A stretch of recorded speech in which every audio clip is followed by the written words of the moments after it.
Para ser honesto, o Brasil é realmente uma decepção. Foi isso que o casal suíço, Ernest e Milena, murmurou na plataforma da estação em São Paulo. Para eles, vindos do país mais rigoroso do mundo em relação ao tempo, os meios de transporte do Brasil, como o trem-bala, deveriam ser brincadeira de criança comparados aos seus. No entanto, às 9 horas em ponto, o que testemunharam foi o trem de alta velocidade partindo com uma precisão cirúrgica, seguindo o cronograma à risca baseado em segundos. Deveríamos ter conseguido embarcar a tempo, porque as portas já estavam fechadas. Ernest questionou o funcionário da estação, mas a resposta que recebeu derrubou, fundamentalmente, tudo o que eles acreditavam saber, o que afinal os deixou tão frustrados. Esta é a história surpreendente de um casal vindo da nação mais pontual do planeta, que teve que se render diante da ferrovia brasileira. Em Saint-Gallen, uma cidade tranquila na Suíça, viviam Ernest e Milena, ambos aposentados na casa dos 60 anos e ávidos entusiastas ferroviários. Enquanto buscavam o próximo destino de viagem, uma manchete em uma revista nas mãos de Ernest chamou sua atenção. O trem-bala do Brasil parte com precisão de segundos. Mesmo um atraso de apenas 1 segundo aciona uma transmissão automática de desculpas. No instante em que leu aquele trecho, Ernest não conteve um riso de escárnio. Esses brasileiros são exagerados. Falam como se tudo precisasse ser pontual como um robô. Ao seu lado, sua esposa Milena concordou, balançando a cabeça. As ferrovias suíças também são extremamente precisas. Acho que os brasileiros estão apenas se gabando um pouco demais, não? A confiança deles tinha fundamento. A Suíça é, de fato, um dos países mais pontuais do mundo. Se um trem atrasa 1 minuto que seja, as reclamações chegam aos montes, e as companhias ferroviárias quebram a cabeça para emitir certificados de atraso. Especialmente nos trens de longa distância que conectam as cidades, a operação pontual é vista como a pedra angular da confiança social. Para um casal que viveu a vida toda nesse ambiente, a avaliação de que a ferrovia brasileira pudesse ser mais precisa do que a Suíça era algo inacreditável. Eles acreditavam que aquilo não passava de uma estratégia para criar uma imagem de que o Brasil era incrível. Olhavam com um desprezo velado. Falar em precisão de segundos é exagero. Como pode existir tal coisa? O rosto de Ernest exibia orgulho e um senso de superioridade. Ele estava convencido de que a ferrovia de seu país, a Suíça, era a mais eficiente e racional do mundo. A Suíça possuía um sistema flexível, adequado à vida real. Ele falava com um tom condescendente. O casal decidiu ir ao Brasil não apenas para desfrutar do turismo. Eles iriam para verificar se a ferrovia brasileira realmente superava a Suíça. Pode-se dizer que eles viajaram com a postura de quem vai fazer uma auditoria no Brasil. Aquela viagem, mais do que um respeito pela cultura brasileira, carregava a intenção oculta de, vamos testar se é realmente tudo isso que dizem. Uma semana depois, dirigiram-se ao aeroporto de Zurique. No ar frio do inverno, Ernest e Milena carregavam expectativa e superioridade em seus corações. O destino era o Brasil, aquele lugar que afirmava ser mais exigente com o tempo do que o próprio país deles. Eles iriam testemunhar com os próprios olhos. Ao chegarem ao Brasil, o que mais queriam experimentar era, naturalmente, o trem-bala. Eles escolheram propositalmente a rota clássica de São Paulo ao Rio de Janeiro. Horário de partida, assentos, trens de conexão, tudo já havia sido confirmado antecipadamente. Basta chegar à plataforma no horário da partida e dará tempo. Eles não tinham a menor dúvida disso. Porque na Suíça, isso é o senso comum. Ao aterrissar no Aeroporto Internacional de Guarulhos, Ernest olhou ao redor com olhos afiados, como os de um promotor de justiça, buscando falhas para criticar. Ele examinava tudo com um olhar severo. No instante em que atravessaram o saguão de desembarque, o que refletiu em seus olhos foi uma multidão indo e vindo de forma ordenada, e placas repletas de palavras em português que lhes pareciam estranhas. Ernest começou a criticar imediatamente. As letras são muito pequenas. O esquema de cores também não é atencioso. Essa foi a avaliação que ele deu aos sinais de orientação de Guarulhos assim que chegou. Ao seu lado, Milena não parecia surpresa, apenas assentiu, porque aquela viagem, afinal, estava programada para ser uma decepção. A missão era confirmar com os próprios olhos se o mito da ferrovia brasileira era verdadeiro ou falso, mas o resultado seria apenas provar que era uma viagem sem nada de excepcional. Para eles, aquela visita ao Brasil não era para vivenciar emoções, mas uma tarefa para fazer um julgamento frio. Ernest caminhava puxando a mala e esbarrou nas costas de alguém. Ele franziu a testa instintivamente. No entanto, ao olhar para trás, o jovem em quem esbarrara assentiu imediatamente, disse um desculpe-me, e seguiu seu caminho. HMPH. A educação até que é razoável. Embora Ernest tenha dito isso, seu tom era como se estivesse dando uma nota forçada em uma avaliação. No entanto, o transporte a partir do aeroporto foi inesperadamente fluido. Seguindo as instruções de conexão, embarcaram facilmente no trem expresso do aeroporto. Os bilhetes puderam ser comprados facilmente nas máquinas automáticas, e não havia qualquer indicação de atraso. Não precisaram sequer pedir ajuda a ninguém. Para quem queria criticar o Brasil por falta de consideração, tudo foi excessivamente tranquilo. Que sem graça deixou escapar ele sem querer. Milena soltou uma risada abafada. O quê? Você queria experimentar mais caos? Não, só achei que haveria alguns contratempos, entende? Respondeu Ernest, um pouco envergonhado. Após fazerem o check no hotel, os dois saíram para caminhar pelas ruas de São Paulo. A Avenida Paulista estava cheia de gente, mas havia um barulho organizado. Caos com sua própria ordem. Essa foi a primeira impressão dele. Pouco depois, entraram em uma pequena cafeteria. O café pedido foi servido cuidadosamente em poucos minutos, e Ernest ergueu as sobrancelhas. Rápido, hein? E o leite e o açúcar estão dispostos de forma simétrica. Seu olhar já não era mais de quem criticava, mas de quem começava a procurar se havia algum defeito. Despretensiosamente Milena perguntou, você não está um pouco mal-humorado? Eu não sei. Parece que não há do que reclamar. Pelo contrário, sinto-me desconfortável, até desconfio se o problema não sou eu, respondeu Ernest, gaguejando e inclinando a cabeça. Ele, que era um homem orgulhoso de sua rigidez como suíço, considerava ter um profundo apego à estética do tempo e da ordem. No entanto, em apenas algumas horas no Brasil, sentiu que estava entrando em contato com uma atmosfera de precisão que transcendia tudo isso. Esqueça, amanhã é o prato principal, disse ele, olhando para o relógio. Deixe-me ver o quão pontual esse trem-bala realmente é. Milena apenas sorriu ironicamente diante das palavras do marido, sem dizer mais nada. Naquela noite, as luzes de neon da cidade vistas do quarto do hotel piscavam em ordem, e os movimentos das pessoas atravessando os cruzamentos não tinham hesitação. Ernest olhava pela janela, pensando vagamente que aquele lugar talvez vivesse realmente dentro de uma ordem. Ele ainda não estava totalmente pronto para admitir tal sentimento. Mas certamente algo dentro dele começava a balançar levemente. Na manhã seguinte, Ernest tomou um café da manhã simples no saguão do hotel, com o coração cheio de expectativa pela viagem de trem-bala que se aproximava. O destino era o Rio de Janeiro. Finalmente chegará o dia de embarcar no símbolo da ferrovia brasileira, o momento mais aguardado da viagem. Na noite anterior, Ernest confirmou repetidamente o horário no smartphone. O trem que pretendiam pegar era o que partia às 9 horas em ponto rumo ao norte. Ele pensou, para o trem das 9 horas, passar pela catraca 15 minutos antes e gastar 10 minutos até a plataforma é suficiente. Esse julgamento baseava-se inteiramente em sua noção suíça de tempo. Na Suíça, o horário de partida refere-se ao momento em que as portas se fecham. Desde que se chegue à plataforma antes disso, geralmente consegue-se embarcar. Além disso, uma margem de erro de algumas dezenas de segundos é aceitável. Pegar o trem no último segundo é algo natural. Ele não tinha dúvidas disso. Milena concordou com a visão de Ernest e sugeriu que, já que estavam no Brasil, deveriam comprar alguns lanches típicos de viagem, como pão de queijo e coxinhas.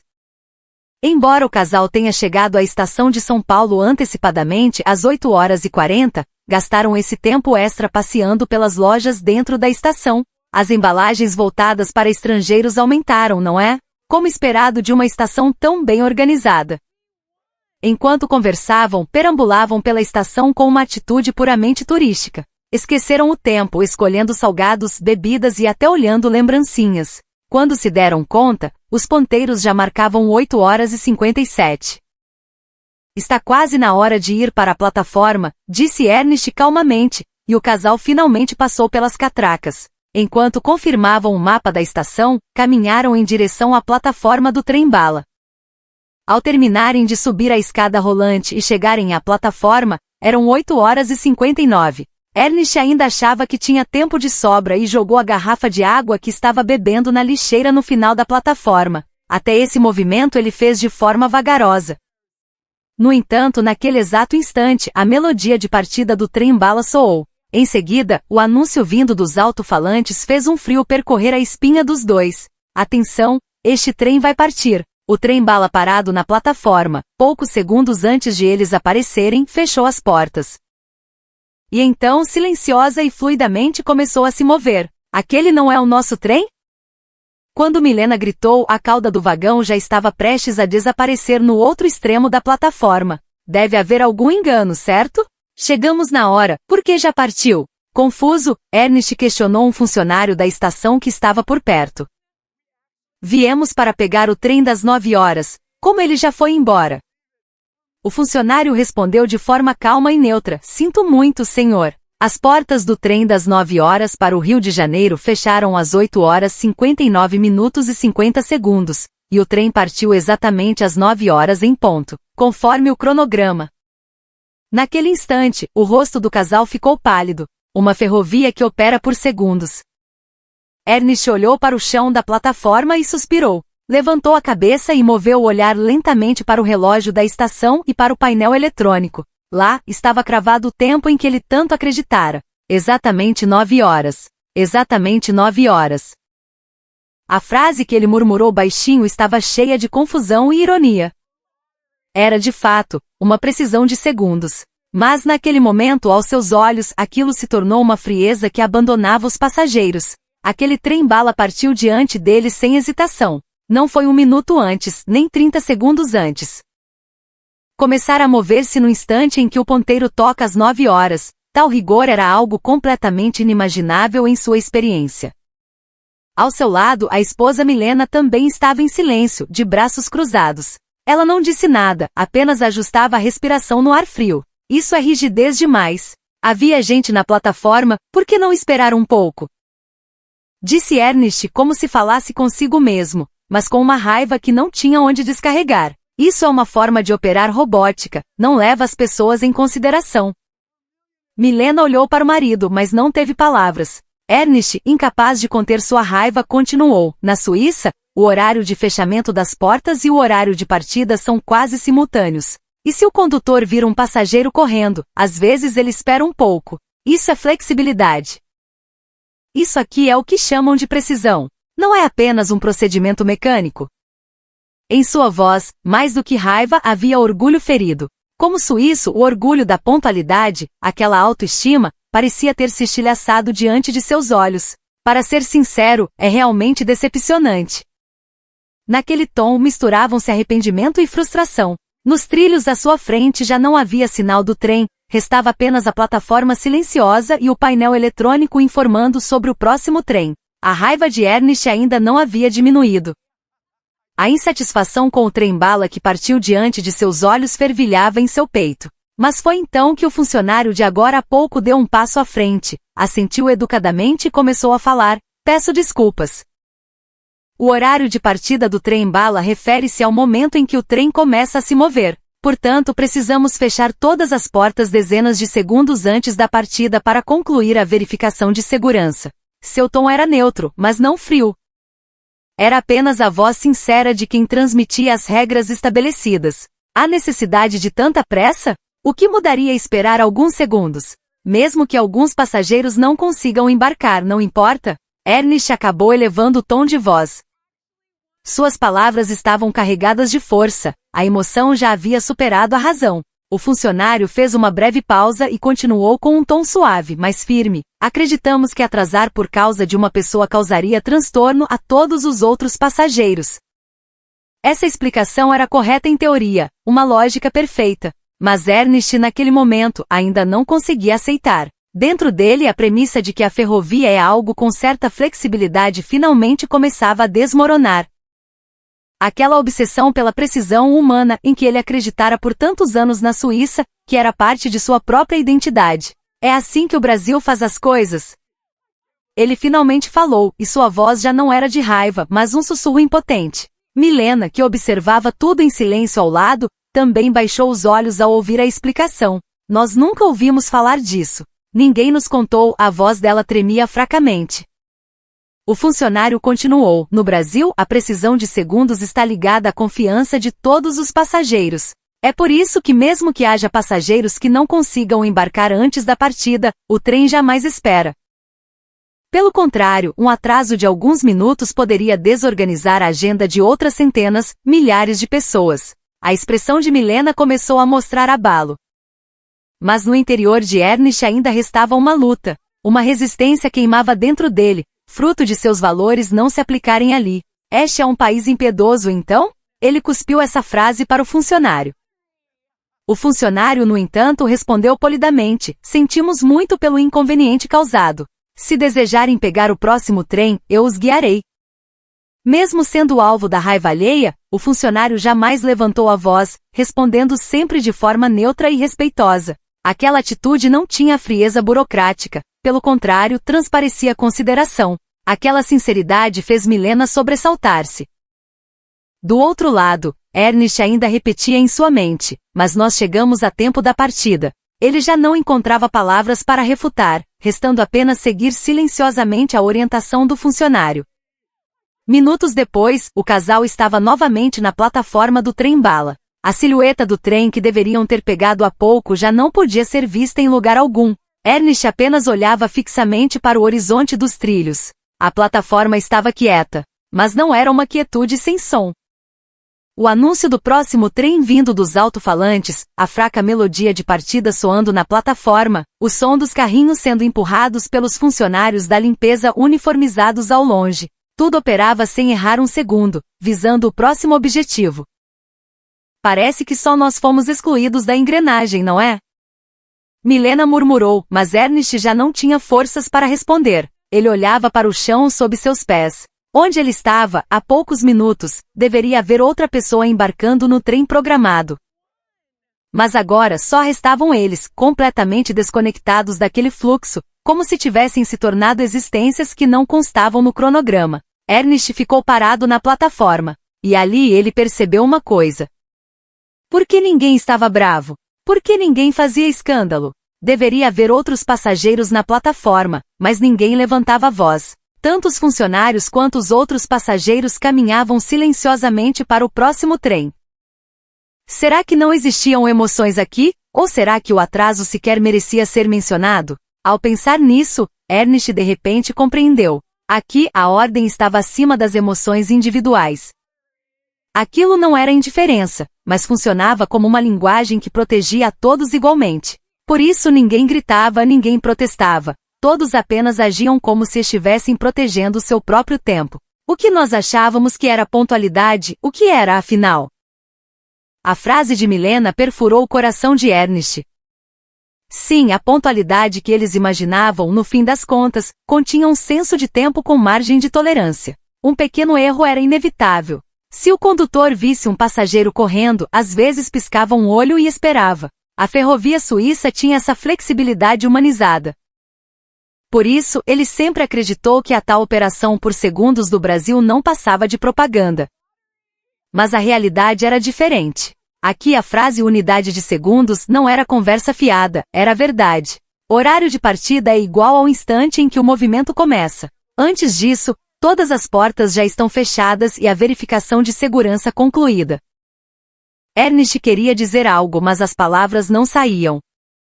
Na plataforma diante de seus olhos, não havia alvo para sua raiva, nem espaço para refutação. O que existia era apenas a realidade avassaladora de que eles, o casal, haviam sido deixados para trás. O funcionário não os dispensou com frieza. Pelo contrário, de forma neutra, precisa e respeitosa, ele desmontou um a um os argumentos de Ernest. No Brasil, o horário de partida do trem-bala refere-se ao momento em que o trem começa a se mover. Portanto, as portas fecham dezenas de segundos antes disso. Apenas essa explicação abalou fundamentalmente o senso comum dentro de Ernest. Ele respirou fundo. Em seu rosto surgiu uma expressão de derrota tranquila. Eu achava que vinha de um país rigoroso com o tempo, mas não imaginava que o Brasil estivesse um nível acima. A frase que ele espremeu com dificuldade já não era direcionada a ninguém, era apenas uma verdade sobre seu próprio orgulho despedaçado.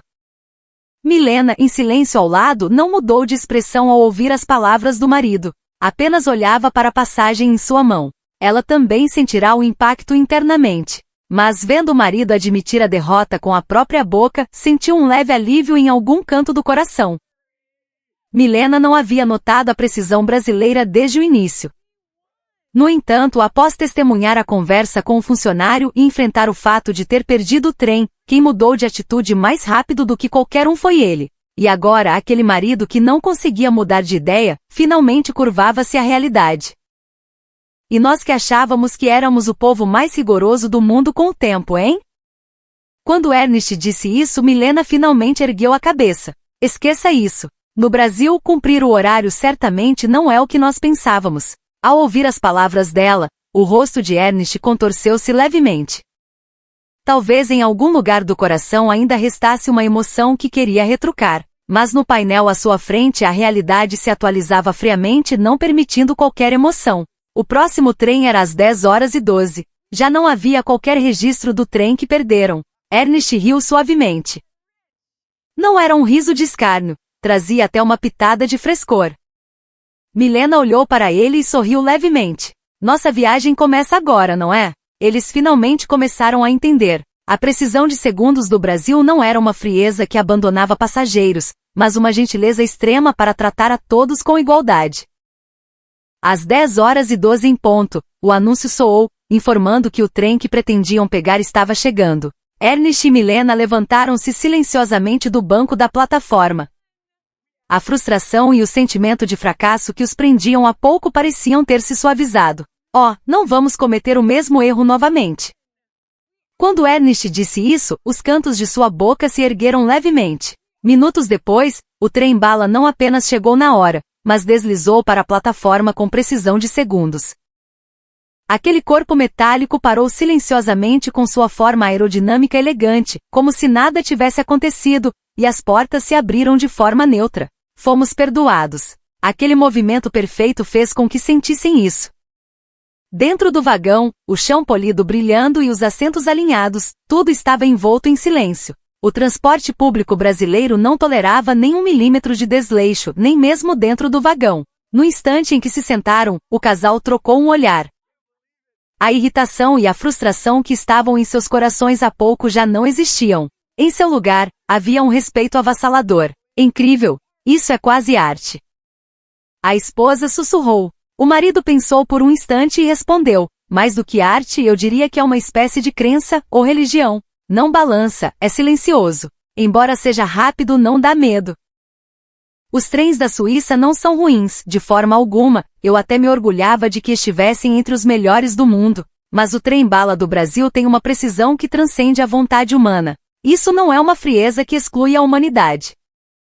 Pelo contrário, é um conjunto de gentilezas, ajustado minuciosamente para que o erro de uma única pessoa não incomode milhares. Exatamente por não ceder a cada indivíduo, oferece-se uma oportunidade igual a todos. O casal finalmente começou a sentir isso na pele.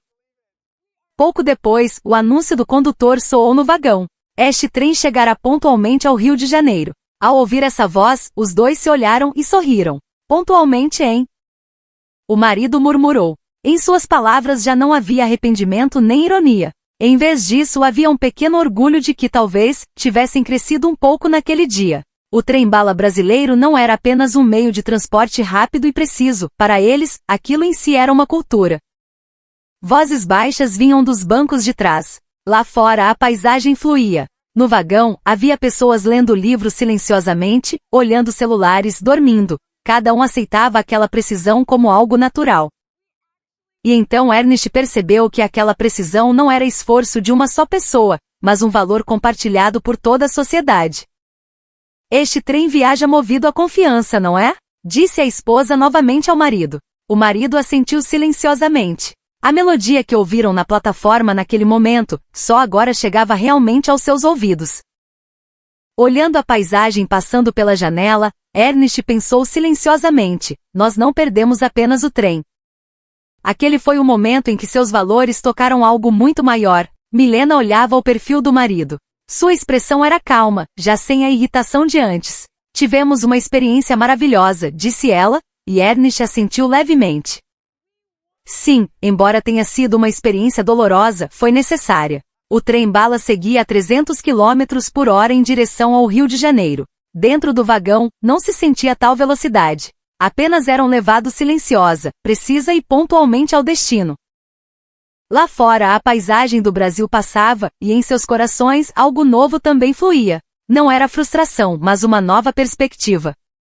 Dias depois, Ernest e Milena retornaram à Suíça. Ao aterrissarem no aeroporto de Zurique, o ar da cidade estava fresco como de costume, mas a paisagem que se refletia nos olhos do casal parecia um pouco diferente do que era antes. No fim de semana em que voltaram para a pequena cidade de Saint-Gallen, Ernest encontrou-se com seu velho amigo Renat. Eram colegas entusiastas de ferrovias desde os tempos de estudante e ainda se reuniam algumas vezes por ano para ver exposições de ferromodelismo. E então, como foi a Ferrovia do Brasil? A lenda dos segundos é verdadeira? Do outro lado da mesa da cafeteria, Renat perguntou com um tom levemente provocativo. Ernest ficou em silêncio por um momento, encarando o café que esfriava na xícara. Sim, é verdade. Superou a imaginação. Oh, Renata inclinou o corpo para a frente. Nós perdemos o trem-bala. Chegamos à plataforma na hora certa, mas as portas já haviam fechado. O trem partiu pontualmente às 9h0 e 0 segundo. Ficamos pensando por que se tínhamos chegado a tempo. Ele sorriu amargamente. Mas no Brasil, o horário de partida refere-se ao instante em que o trem começa a se mover. As portas fecham antes disso. Nós estávamos completamente enganados. Não, nós o subestimamos demais. Renat ficou em silêncio por um instante e depois riu alto. Isso não se parece com você. Não esperava que você usasse palavras como não conseguir embarcar. Para ser sincero, fiquei muito frustrado. Até discuti com um funcionário, disse Ernest com um sorriso irônico. Mas ele apenas explicou de forma neutra que a precisão de segundos é a igualdade para todos os passageiros. Naquele momento não consegui rebater nada. Renat recuperou a expressão séria e assentiu lentamente. Entendo. É a primeira vez que te ouço falar assim. Você é tão orgulhoso, admitindo a derrota. Justamente por isso, acho admirável. Obrigado. Um sorriso calmo surgiu no rosto de Ernest. Nesse momento o smartphone vibrou levemente. Na tela, uma mensagem de Milena. Quero escrever sobre aquele episódio nas redes sociais. Quero transmitir nossos sentimentos verdadeiros ao mundo. Ernest instantaneamente lançou o olhar para fora da cafeteria. O relógio da cidade informava a hora com precisão, mas o que surgiu em sua mente foi a plataforma silenciosa da estação em São Paulo, porque aquilo para eles foi o início de uma nova compreensão. Renat perguntou com interesse, alguma coisa interessante? Sou eu. Neste país, a Suíça, que sempre achei ser o mais rigoroso do mundo com o tempo. Quem realmente me fez encarar o tempo de frente foi o Brasil. Depois disso, eles publicaram o registro da viagem junto com aquela experiência no Brasil nas redes sociais. Sem fotos, sem vídeos. Apenas narraram o acontecido com palavras. Era a história de pessoas que, achando-se vindas do país mais rigoroso com o tempo, renderam-se após pegar o trem-bala brasileiro. Eles escreveram com sinceridade: chegamos à plataforma no horário de partida, mas as portas já estavam fechadas. Ficamos com raiva, ficamos tristes. Mas isso foi apenas porque nossa percepção era ingênua. A precisão do Brasil é construída sobre uma cultura de confiança, baseada no cuidado com as pessoas e na ordem de toda a sociedade.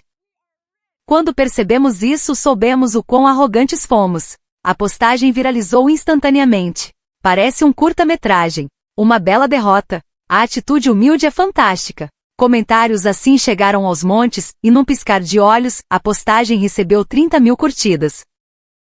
Entre eles, havia até respostas de ferroviários e viajantes de outros países. No Brasil, pontualidade não significa que vai atrasar um pouco? Eu também peguei o trem-bala uma vez, consigo entender um pouco. A sensação é de estar dentro de um relógio.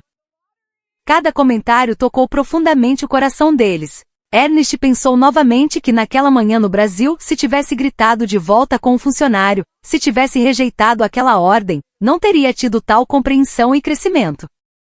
De volta à Suíça, o bonde também chega na hora, mas não consegue trazer aquele significado de precisão silenciosa. Por isso, eles não queriam que aquela viagem de trem-bala terminasse apenas como um meio de transporte.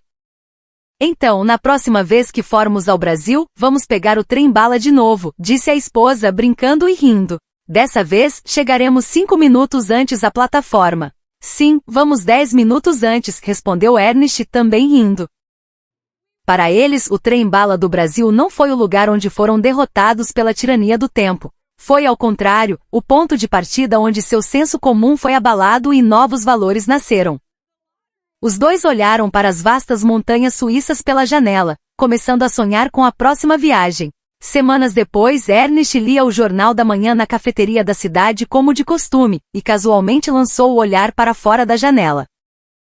No instante em que o sino da igreja tocou exatamente 9 horas da manhã, a plataforma da estação de São Paulo surgiu em sua mente.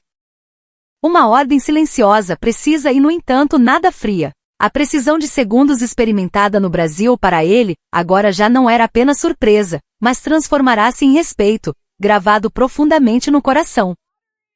Ele finalmente começou a perceber que o ato de cumprir o horário não é apenas seguir regras, mas uma cultura de respeito ao próximo. Quando o trem de Zurique chegou à estação com 1 minuto de atraso, ele, que antes franziria a testa, agora pensava silenciosamente: se fossem brasileiros, o que fariam? Ele pensou. Eles certamente manteriam a calma e a compostura. E então descobriu que o que realmente mudou foi sua própria atitude diante do tempo.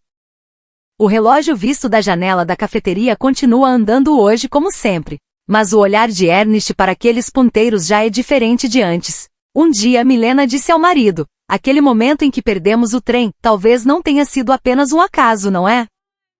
Ernest pousou a xícara de café e olhou para a esposa. O que quer dizer? Se tivéssemos embarcado naquele trem, não teríamos aprendido nada. Teríamos apenas achado que o trem-bala do Brasil é incrível e acabou. Ao ouvir as palavras dela, Ernest assentiu silenciosamente. É verdade.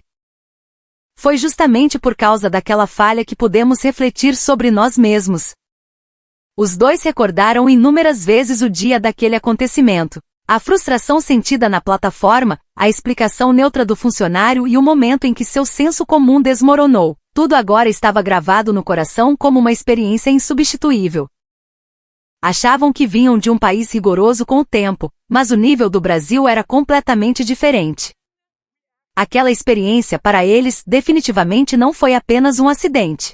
Foi uma jornada que lhes permitiu sentir na pele que o senso comum que consideravam óbvio, às vezes, não se aplica no mundo. Lá fora, o tempo fluía silenciosamente na paisagem urbana da Suíça. Ernest lembrou-se mais uma vez daquela plataforma na estação em São Paulo, e então